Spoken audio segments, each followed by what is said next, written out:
আসছি আমরা 14 নম্বর অঙ্কে।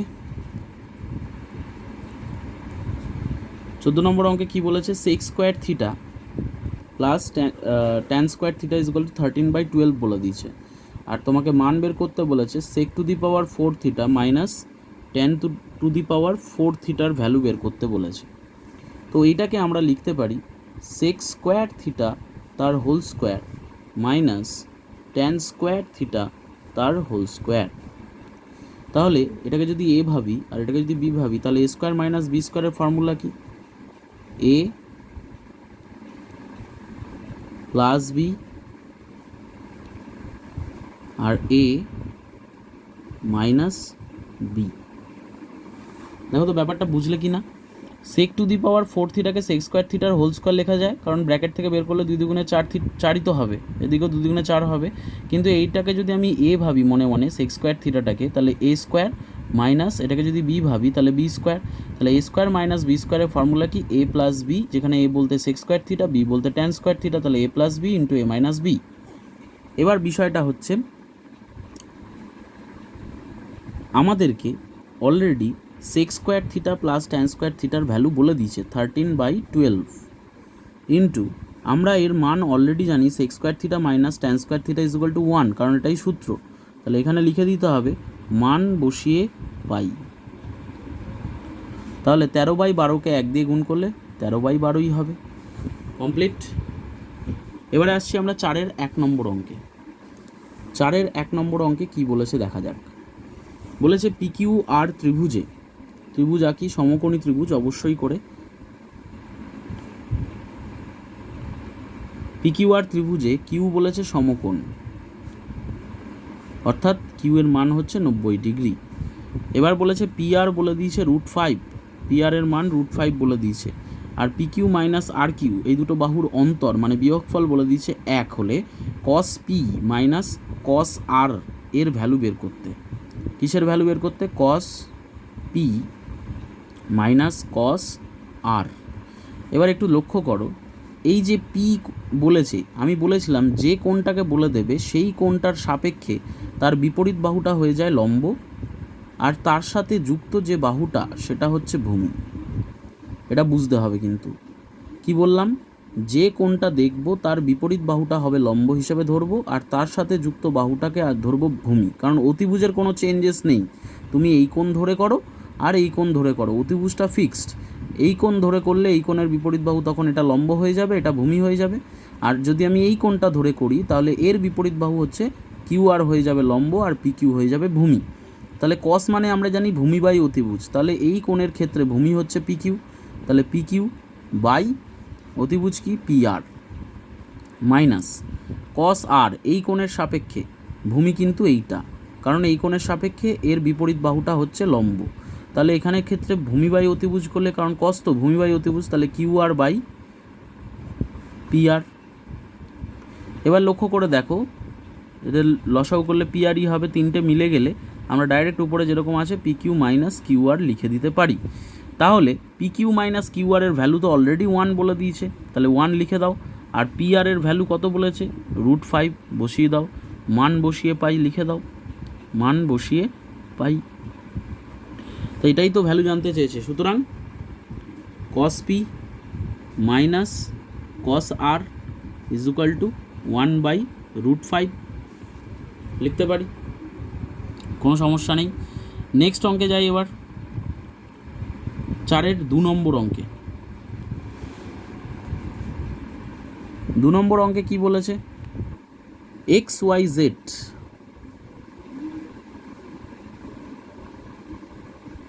এক্স ওয়াই জেডে ওয়াই হচ্ছে সমকোণ, এক্স ওয়াই জেড, এখানে ওয়াই হচ্ছে সমকোণ। এবার x y is equal to 2√3 তোমাকে বলে দিয়েছে, আর x z minus y z is equal to 2 বলে দিয়েছে। তাহলে তোমাকে বের করতে বলেছে sec x minus tan x. এবার দেখো সেক এক্স, এক্সের সাপেক্ষে এই কোণটার সাপেক্ষে এটা হচ্ছে ভূমি, আর এটা লম্ব। তো সেক মানে আমরা জানি কসের উল্টো, অর্থাৎ কস মানে হচ্ছে ভূমি বাই অতিভুজ, আর সেক মানে হবে অতিভুজ বাই ভূমি। তাহলে অতিভুজ কোনটা? এখানে এক্স জেড বাই এই কোণের সাপেক্ষে ভূমি হচ্ছে কোনটা, এইটা, মানে X Y minus tan X, তাহলে এই কোণের সাপেক্ষে এটা হচ্ছে লম্ব, বিপরীত বাহুটা লম্ব, আর এটা হচ্ছে ভূমি। ট্যান মানে তো আমরা লম্ব বাই ভূমি জানি, তাহলে লম্ব কত, ওয়াই জেড, আর ভূমি হচ্ছে এক্স ওয়াই। তাহলে নিচে হবে এক্স ওয়াই লসাগু, তাহলে তিনটে মিলে গেল, তাহলে উপরে হবে x z minus y z. তা এক্স জেড মাইনাস ওয়াই জেডের ভ্যালু অলরেডি তোমাকে 2 বলে দিয়েছে, আর এক্স ওয়াইয়ের ভ্যালু তো বলে দিয়েছে তোমাকে 2√3। পাশে লিখে দাও, মান বসিয়ে পাই। তা 2 কেটে দিলে কি হবে, 1/√3 অ্যান্সার। ওকে, 2 নম্বর অঙ্ক হয়ে গেল। এবার আমাদের 5 নম্বর অঙ্কে যাব। দেখো 5 নম্বর অঙ্কে কি বলেছে। 1 নম্বর অঙ্কে এই হেডিং দিয়েছে যে থিটা অপনয়ন করতে বলেছে।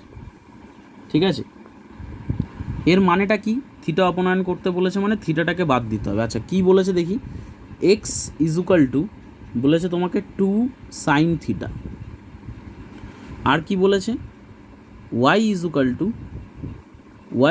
টু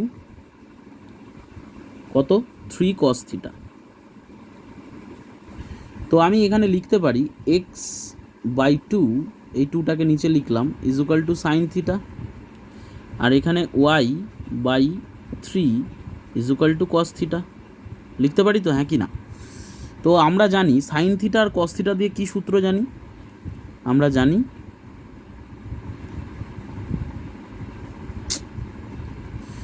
জানি sine square theta plus cos square theta is equal to 1। তো সাইন থিটার ভ্যালু কত বের করেছি, x/2 তার হোল স্কোয়ার, কস থিটার ভ্যালু কত বের করেছি, y/3 তার হোল স্কোয়ার ইজুকাল টু 1। তাহলে এদের স্কোয়ার করে দিলে x²/4 plus y²/9 equal to 1 হয়ে গেল। থিটা কি আছে এই রিলেশনের মধ্যে? এই দুটো সমীকরণ থেকে যে যে রাশিমালাটা পেলাম বা যে সমীকরণটা পেলাম সেটার মধ্যে কি থিটা আর আছে? থিটা নেই। তো এইটাই বলেছে এখানে করতে বলা হয়েছে। নেক্সট অঙ্কটা ঠিক একইভাবেই হবে। 2 নম্বর অঙ্কটা দেখা যাক। 2 নম্বর অঙ্কে কি বলেছে, বলেছে 5x equal to 3 sec theta. তো আমি এখানে 3টাকে যদি এদিকে নিয়ে আসি তাহলে 5x/3 equal to sec theta. আবার আমাকে কি বলে দিয়েছে, y is equal to 3 tan theta. তাহলে y/3 equal to tan theta লিখতে পারি। এবার দেখো আমরা জানি কি জানি, sec square theta minus tan square theta is equal to 1। তাহলে sec থিটার ভ্যালু আমরা অলরেডি জেনে গেছি 5x/3 তার হোল স্কোয়ার, মাইনাস tan থিটার ভ্যালু কত জেনেছি, y/3 তার হোল স্কোয়ার। আচ্ছা এখানে না আগের অঙ্কটায় যে মানগুলো যখন বসাচ্ছি পাশে লিখে দিতে হবে, মান বসিয়ে পাই। এখানেও তেমনি আমরা মান বসালাম, তাই এখানে পাশে লিখে দাও, মান বসিয়ে পাই। এবার দেখো 5x/3 এর হোল স্কোয়ার করলে কত হয়, 25x²/9 minus y²/9 equal to 1। এটাই রিলেশন, বা এটাকে তুমি আবার ক্যালকুলেশন করতে পারো। সেটা করলে কি হবে, এখানে কি হবে, 9 লসাগু হবে। তো 3টে মিলে গেলে ডাইরেক্ট বলেছিলাম উপরে যা আছে তাই লিখে দাও। তাহলে কি হলো, 25x² মাইনাস y² আর 9 9 বেরিয়ে গেল সমীকরণ। ক্লিয়ার আশা করি। নেক্সট অঙ্কে যাই। 6-এর 1 নম্বর অঙ্ক। 6-এর 1 নম্বর অঙ্কে কি বলেছে, যদি সাইন আলফা ইজুকাল টু 5/13 হয় তাহলে tan alpha plus sec alpha is equal to 1.5, এটা তোমাকে প্রুফ করতে বলেছে। ঠিক আছে, তো generally sine alpha is equal to এটা একটা বেসিক মেথডটা কি, এই জাতীয় অঙ্কগুলোর একদম কমন মেথড হচ্ছে সেটা আমি প্রথমে করাচ্ছি, কারণ কোনো টেকনিক যদি ভুলে গিয়ে থাকো তাহলে এটা হচ্ছে একদম বেসিক মেথড। এই টেকনিকটা ধরে তুমি এই জাতীয় যে কোনো অঙ্কের সমাধান তুমি করতে পারবে। তোমায় কি বলে দিয়েছে সেটার উপর জোর দিতে হবে, সেটা কি সাইন আলফার ভ্যালু বলে দিয়েছে। তাহলে তুমি একটা ত্রিভুজ আঁকো। তো এইখানে আলফা যেটা বলেছে এটা হচ্ছে ধনাত্মক সূক্ষ্মকোণ, ঠিক আছে, সাইন আলফা। তো আমি যদি এদের নাম দিই এই ত্রিভুজটার এ বি আর সি, এখানে সাইন আলফার ভ্যালু কত বলেছে 5/13। তাহলে সাইন মানে আমরা জানি লম্ব বাই অতিভুজ, তাহলে লম্বের মান আমি ধরে নিই 5K আর অতিভুজের মান 13K। কে হচ্ছে কি, কে হলো আনুপাতিক ধ্রুবক, কে হলো আনুপাতিক ধ্রুবক। এইবার আমি দেখো এখানে ভূমির মানটা আমাকে বের করতে হবে। তা ভূমির মান বের করতে গেলে অতিভুজ স্কোয়ার থেকে লম্ব স্কোয়ারকে মাইনাস করতে হয়, আর লম্বের মান বের করতে গেলে অতিভুজ স্কোয়ার থেকে ভূমি স্কোয়ারকে মাইনাস করতে হয়। তাহলে এখানে বিসি ইজুকাল টু কী হবে, আমরা জানি বলে লিখছি, কোথা থেকে আসছে সূত্রটা, পিথাগোরাসের সূত্র, অতিভুজ স্কোয়ার ইজুকাল টু লম্ব স্কোয়ার প্লাস ভূমি স্কোয়ার, এই সূত্র থেকে আসছে। তো আমি ডাইরেক্ট করছি, বিসি ইজুকাল টু কী হবে, রুট আন্ডার মানে ভূমি ইজুকাল টু অতিভুজ স্কোয়ার থেকে মানে AC square minus A B square. তাহলে এসির মান কত, এসির মান হচ্ছে 13K তার হোল স্কোয়ার, আর এবির মান কত 5K তার হোল স্কোয়ার। তাহলে কত হবে 169K square minus 25K square. তাহলে 169 থেকে 25 বাদ দিলে কত হয় 144K স্কোয়ার। তাহলে 144-এর বর্গমূল করলে 12 আর K স্কোয়ারের বর্গমূল করলে K। তাহলে 12K বেরিয়ে গেল, কিসের মান, এই ভূমির মানটা বেরিয়ে গেল 12K। এবার দেখো তোমাকে সিম্পল যেটা বলেছে আমি পরের পেজে করছি, আচ্ছা না এখানেই করি তাহলে দেখতে সুবিধা হবে। LHS বলে লিখছি, LHS বামপক্ষ কী বলেছে, tan alpha plus sec alpha, তাই তো। তো ট্যান আলফা যদি দেখি আলফা কোণের সাপেক্ষে, ট্যান মানে হচ্ছে লম্ব বাই ভূমি, তার মানে আমি লিখতে পারি 5K/12K প্লাস সেক মানে কি, সেক হচ্ছে কসের উল্টো, অর্থাৎ কস মানে ভূমি বাই অতিভুজ, সেক মানে অতিভুজ বাই ভূমি। অতিভুজ কত 13K আর ভূমির মান কত 12K। তাহলে 12K এলসিএম হবে মানে লসাগু হবে।